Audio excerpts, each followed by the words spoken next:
Çox təəssüflə Sayın Həsən bəy şəriətmədarı Güney Azərbaycanın gələcəyi ilə əlaqədar bəzi sözləri deyir ki, mən ondan razı deyiləm. Misal üçün, Həsən bəy cümhuriyyətçidir, federalizmə inanır. İranda o cümhuriyyətçilərlə ki, bizə məsələn federalizmi rəsmiyyətə tanımırlar, ana dilində təhsili, haqqın rəsmiyyətə tanımırlar. Deyir ki, gəlin biz bir-birini rəsmiyyətə tanıyaq. Bu nəhayət İranda o müəssisan məclisi ki, təsis olacaq bu mulla rejimindən sonra, onlar qərar verərlər İran necə idarə olacaq, Azərbaycanın taleyi necə olacaq. İnsan nə qədər fikr edir, bu məntiqi başa düşmür.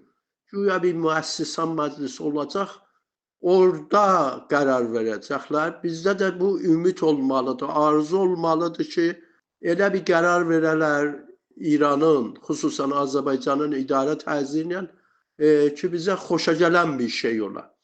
Yəni təəccüb yeri var.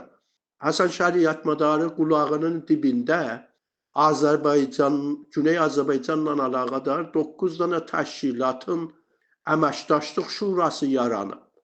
Əvəzi ki də onlarla əməkdaşlıq eləyə, birləşə, çalışa, Güney Azərbaycanda real gücün artıra. Selam dostlar ve aziz Babək bəy. Bir neçə gün bundan öncə Ay Həsən şəriətmədarı ilə mən Azərbaycan səsində bir siyasi alternativ haqqında danışıq apardıq.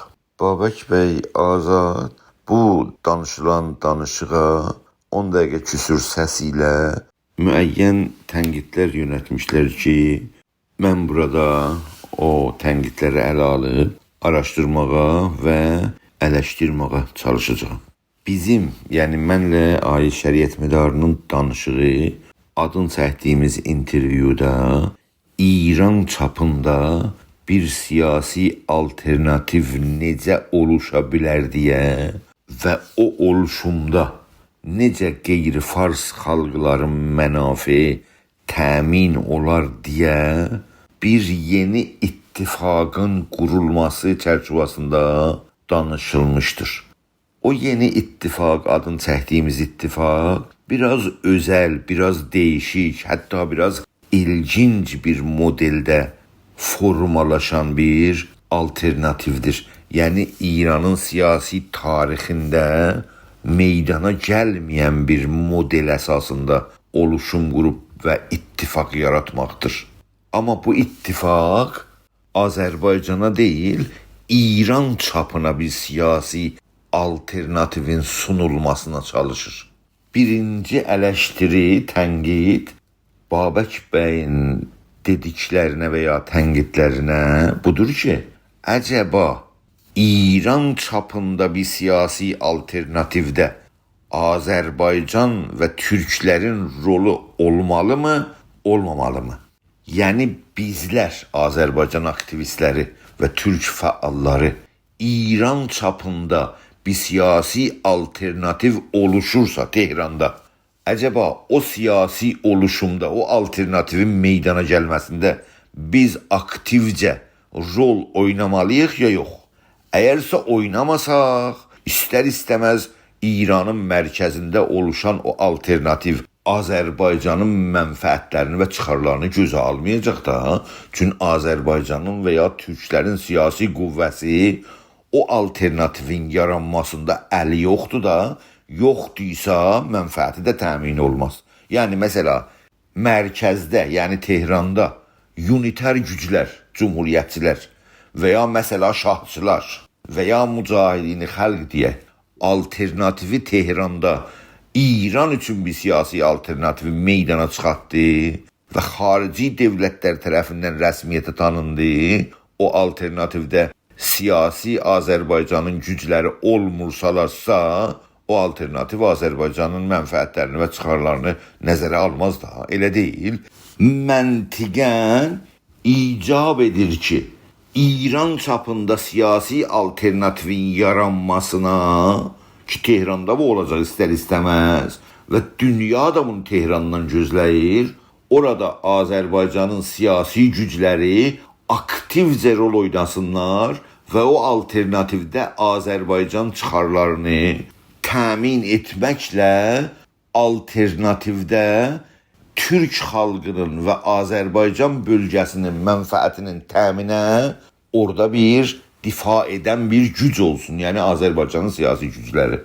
İstər-istəməz o İran çapında oluşan siyasi alternativdə yalnız türklər və ya Azərbaycanlılar deyil ki, Kürdlər, Bəluçlar, Ərəblər və başqa xalqlar da orada olmalıdırlar ki, mərkəzdə oluşan siyasi alternativ və ya siyasi gücdə olmaqları ilə öz bölgələrin mənafeyini təmin edə bilərlər. Olmaqları ilə o alternativlərin siyasətlərində təsir edib, öz bölgələrinin mənfəətlərini qorumağa çalışarlar. Elə deyil, amma olmasalar necə? Məsələ, Riza Pəhləvi bir alternativ qursa və qeyri-fars xalqların siyasi gücləri də orada olmasa ki, olmaz zaten, onda Azərbaycanın və ya qeyri-fars bölgələrin mənfəəti təmin olurmu? Əlbəttə ki, olmaz. Bu məntiqlə Tehranda siyasi alternativin yaranmasında Azərbaycanın siyasi güclərinin o oluşumda, yəni alternativin oluşumunda iştirak eləmələri bir zərurətdir, qaçınılmazdır. Azərbaycanın siyasi qüvvəsi Tehranda oluşan alternativin meydana gəlməsində iştirak eləməməsi Azərbaycana tamamilə bir zərərdir. Niyə ki, Azərbaycansız siyasi alternativ, siyasi güc, siyasi devlət Tehranda qurulacaqdır.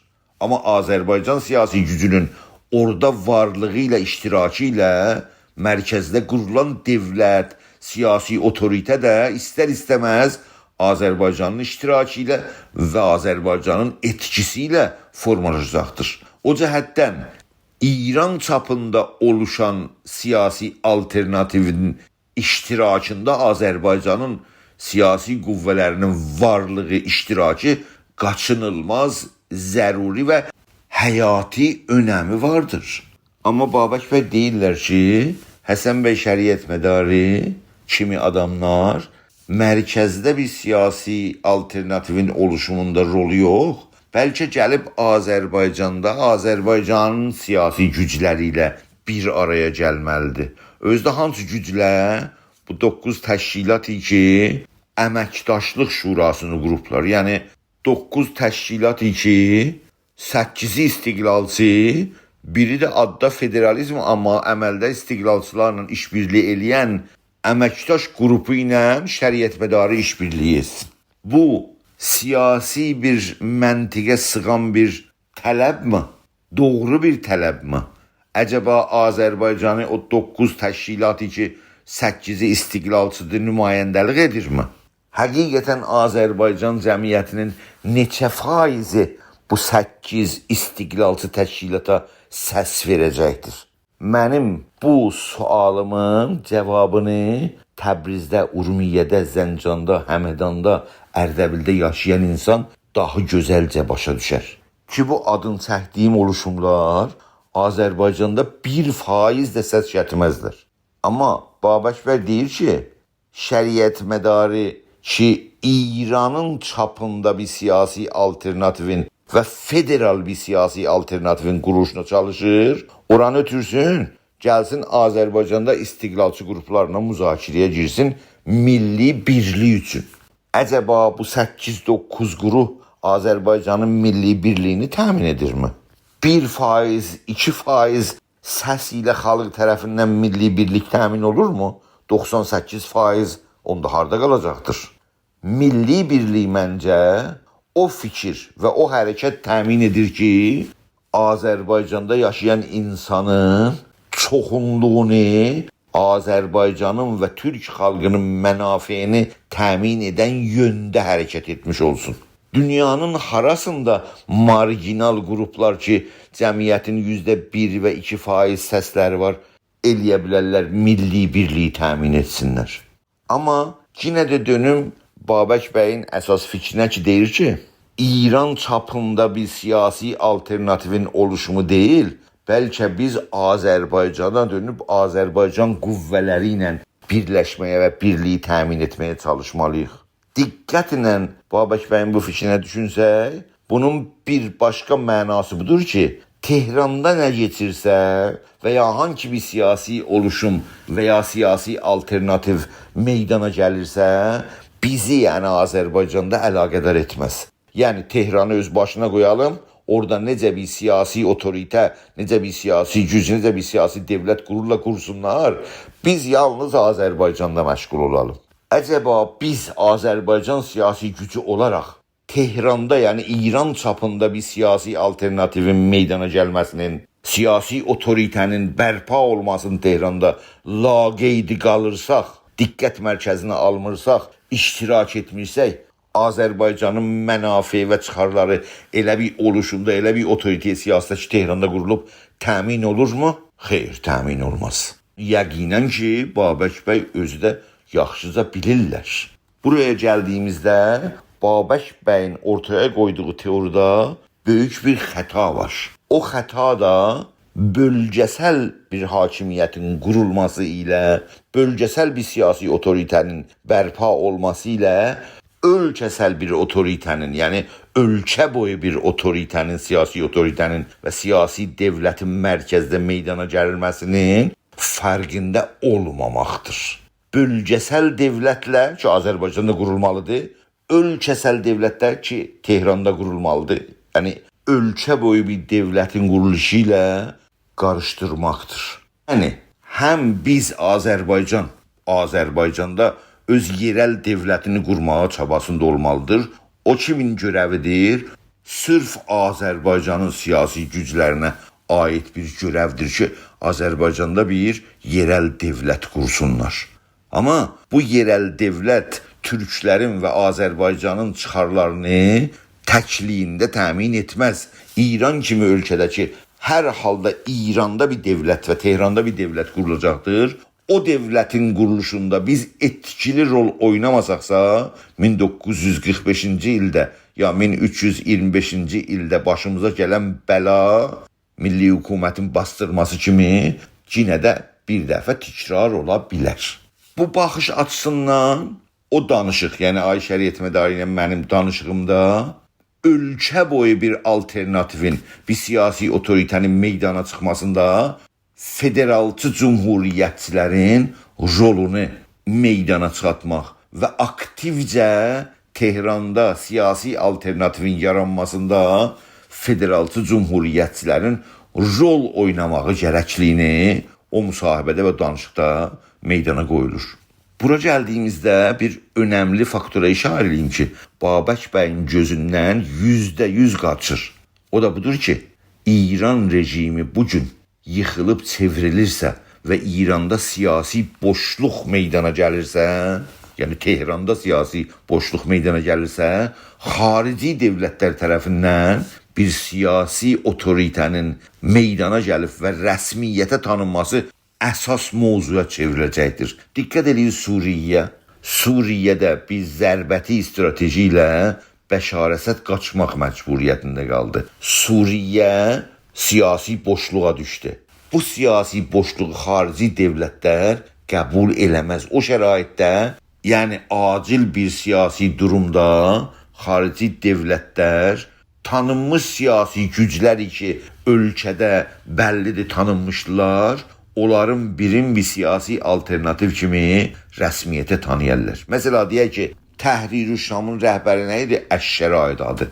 O meydana gəldi, 13.000 silahlı gücü ilə xarici devlətlər tərəfindən, o cümlədən Amerikanın tərəfindən rəsmiyyətə tanındı. Və rəsmiyyətə tanındığı dediyində ona himayət gəlir.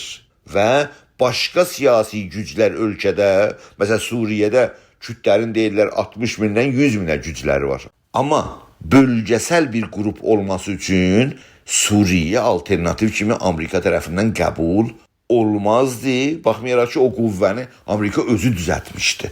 Kimi seçdi? 13.000 gücü olan Əş-Şərani rəsmiyyətə tanıdı. Niyə? Ərəb siyasi gücü idi. İndi də İranı Fars devlət kimi dünya tanıyır. Bu o deməkdir ki, qeyri-Fars güclər özlüyündə İrana bir siyasi alternativ ola bilməzlər. Yəni, o siyasi güc meydanda, Tehranda eləyə bilər xarici qüvvələr və ya dövlətlər tərəfindən rəsmiyyətə tanınsın ki, həm mərkəz qüvvələr orada olsun, həm qeyri-fars bölgələrdən siyasi nümayəndələr o alternativin içində olmaqla o alternativ daha rahatca xarici dövlətlər tərəfindən, o cümlə Amerikan tərəfindən rəsmiyyətə tanına bilər. Rəsmiyyətə tanıdıysa himayət gələr. İndi İran çapında siyasi alternativ, mövcud alternativlər nələrdilər, kimlərdilər?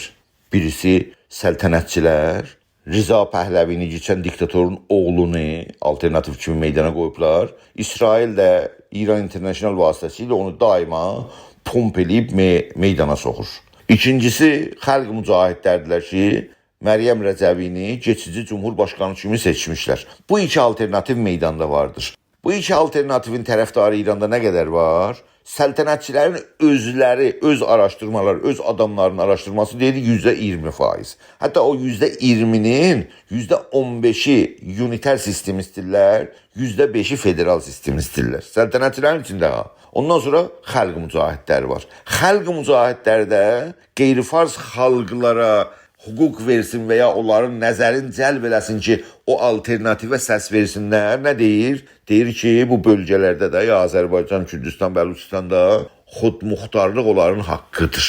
Bugün mövcud siyasi alternativlər bu ikisidir. Başqası yoxdur. Əcəba bu iki alternativ, şahçıların alternativi və ya mücahidin xalqın alternativi qeyri-fars xalqların mənafeyini təmin edən bir alternativdirlərmi? Cavab bəllidir. Xeyr, bunlar zaten qeyri-fars xalqlarla düşmən bir mövqedə dururlar. Bura gəldiyimizdə biz İranın çapında siyasi alternativ yaransın deyə bir alternativin yerin boş görürük. Və ay şəriət mədarı dil otur. Nədir teori? Cumhuriyyətçilər ki İranda xalqlardan ən geniş səsi ala bilərlər, rəyi ala bilərlər. Siyasət meydanında amma bir alternativ siyasi kimin, bir siyasi otorite kimin meydanda yoxdular. Əgərsə bir cumhuriyyətçi siyasi alternativ oluşa bilirsə, istər-istəməz o alternativ xalqların ən çoxunluq rəyini cəlb edər, eyni halda ən güclü alternativ kimi meydanda eləyə bilər xarici dövlətlərin nəzərin cəlb etsin. Bura gəldiyimizdə cumhuriyyətçilərin yapılarına baxmamız lazımdır. Genelde cumhuriyyətçilər İran çapında iki fərqli fraksiyona, iki fərqli baxış açısına malikdilər. Bir fraksiyon federalist cumhuriyyətçidirlər, bir başqa fraksiyon qeyri-federalist cumhuriyyətçidirlər. Federalizm istəmirlər. Qeyri-federalist cumhuriyyətçilərin içində də bir kəsim ədəmi mərkəziyyətçi bir cumhuriyyət istirlər, bir kəsimi tamamilə unitər bir cumhuriyyət istirlər. Amma hər halda qeyri-federalist cumhuriyyətçilər İranda bir geniş cumhuriyyətçi fraksiyonunu təşkil edirlər. Bir başqa tərəfdə də dediyimiz kimi federalçı cumhuriyyətçilər. İndi sual budur.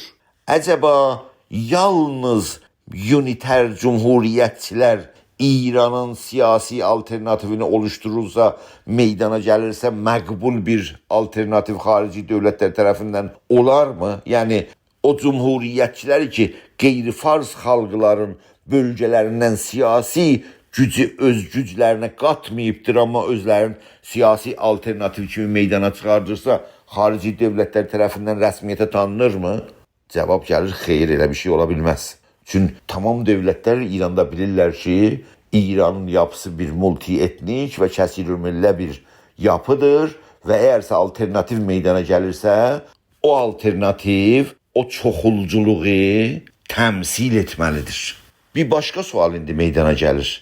Əcəba fəqət federalist cumhuriyyətçilər bir araya gəlib və unitər cumhuriyyətçiləri yanlarına almasalarsa, yalnız federal cumhuriyyətçilər özlərinə İran çapında bir siyasi alternativin oluşumuna imkan verib və belə bir siyasi alternativ xarici dövlətlərin tərəfindən rəsmiyyətə tanınırmı?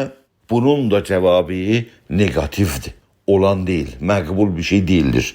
Elə bu iki sualın cavabından ki, uniter cumhuriyyətçilər özlüyündə eləyə bilməzlər siyasi alternativ olsunlar və federal cumhuriyyətçilər də özlüyündə eləyə bilməzlər siyasi alternativ kimi meydana çıxsınlar. Bunların ikisindən bir fikir doğulmuşdur.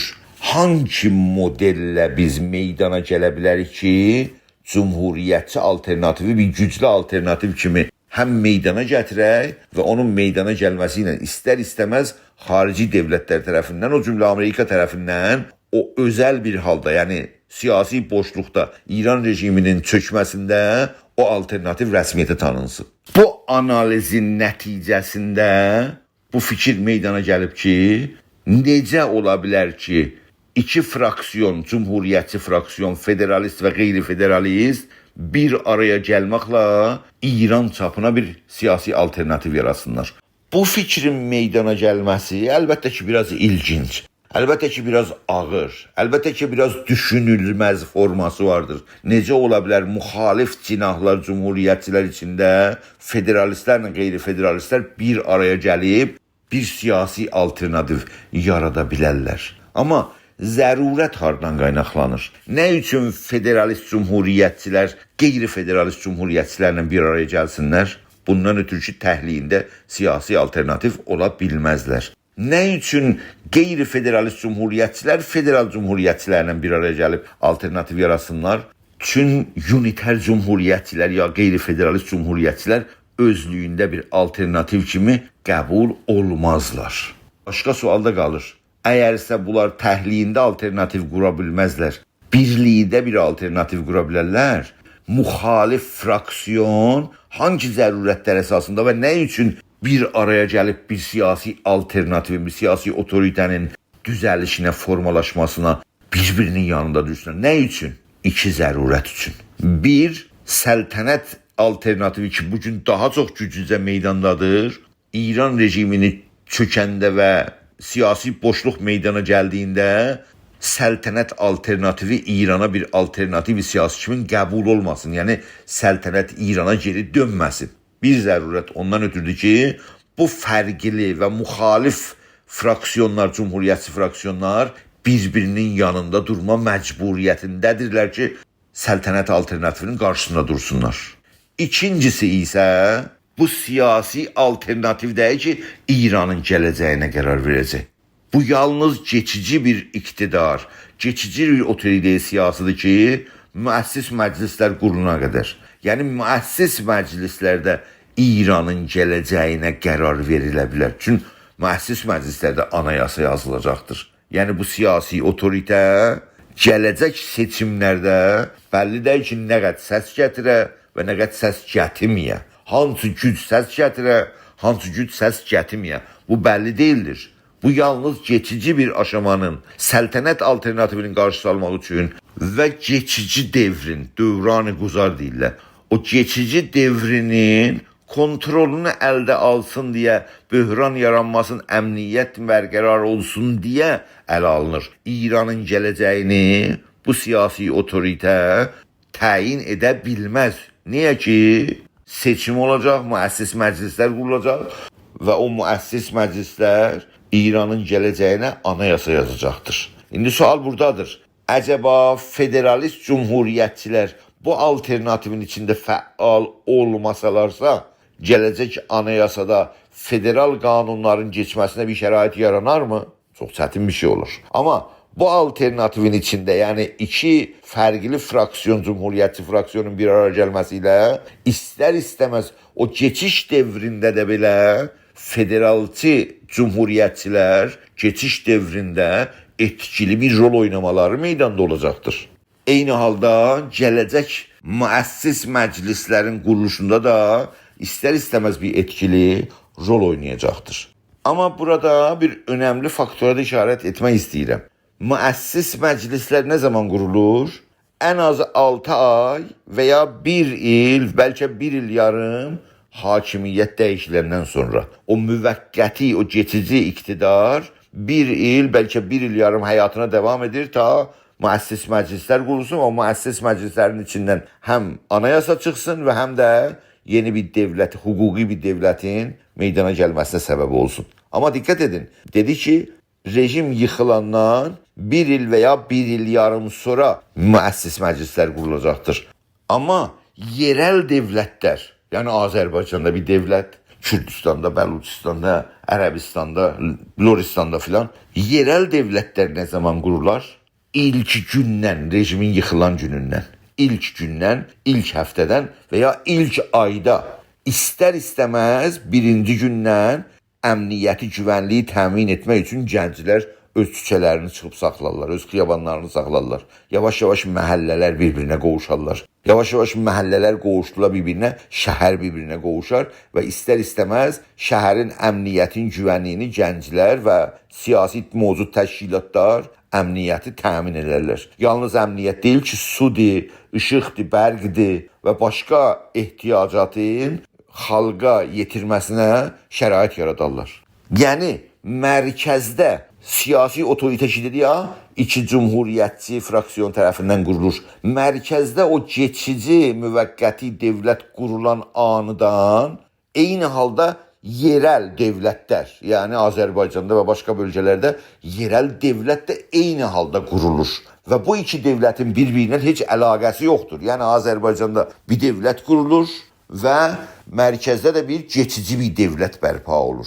Əlbəttə elə Azərbaycanda da bir geçici devlet bir bərpa olur və yavaş-yavaş bu huquqi form tapır. Yəni geçici devlet Azərbaycanda seçim vasitəsilə bir huquqi devlətin yaranmasına şərait yaradır. Yəni bir seçim Azərbaycanda da olmalıdır. Yəni həm Azərbaycanda devlet qurulur, eyni halda mərkəzdə də bu huquqi devlətin quruluşuna, müəssis məclislərin quruluşuna da bir çaba göstərilir.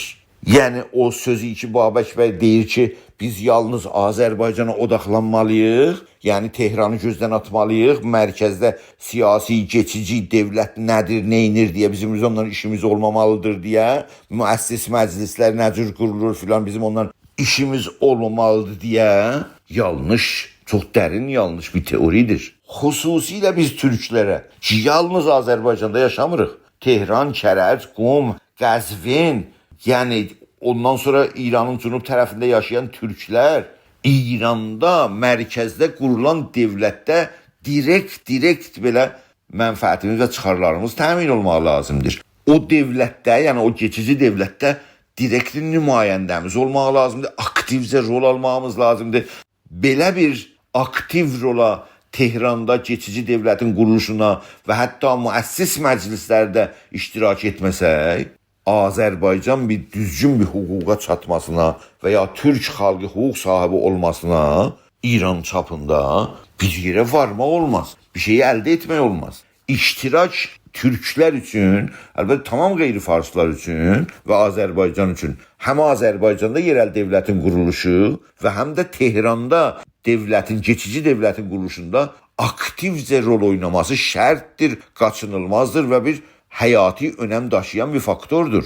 Sözümüz biraz uzandı ama önemli mövzunu ələ aldıq. Önemli mövzudan danışdıq. Yerel devlətlə mərkəzi devlət və ya bölgəsəl devlətlə ölkəsəl devlətin fərqini bildik və hər ikisində aktivcə rol oynamağınızın zərurətini başa düşdük. Zaman qoyub məni dinlədiyiniz üçün çox təşəkkür edirəm.